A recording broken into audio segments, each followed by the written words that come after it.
ஒரு பெரிய காட்டுல ஒரு ஆமையும் நரியும் நண்பர்களா இருந்தாங்க.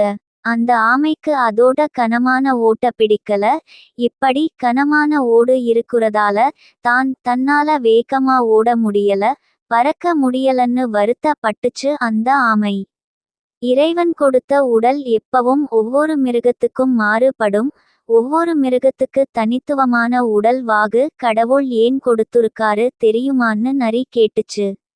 எனக்கு ஒன்னும் தெரியாது, நீ தான் சொல்லேன்னு சொல்லுச்சு ஆமை. உடனே நரி சொல்லுச்சு, ஒவ்வொரு மிருகத்தோட வாழ்விடத்த பொறுத்து இயற்கை கிட்ட இருந்தும் ஒவ்வொரு மிருகத்துக்கும் பொதுவா ஏற்படுற ஆபத்துகள் கிட்ட இருந்து காப்பாத்திக்கிடவும் அந்தந்த மிருகங்களுக்கு தேவையான உடல் அமைப்ப கொடுத்திருக்காரு.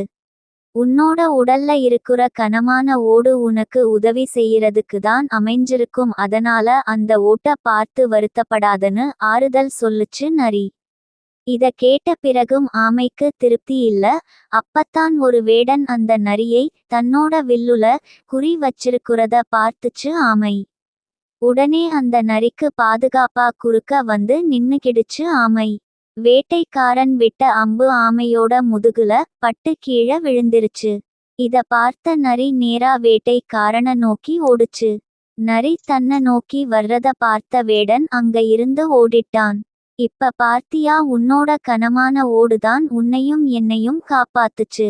இதே நேரம் உன்னோட ஓடு இல்லைனா வேடன் விட்ட அம்பு என்ன கொன்னுருக்கும். இனிமே உன்னோட உடம்ப பத்தி யோசிக்காம நல்லபடியா வாழ்க்கைய நடதுன்னு சொல்லுச்சு நரி. நரி சொன்னது எல்லாம் உண்மைன்னு புரிஞ்சுக்கிட்ட ஆமை அதுக்கு அப்புறமா நல்லபடியா வாழ்ந்துச்சு.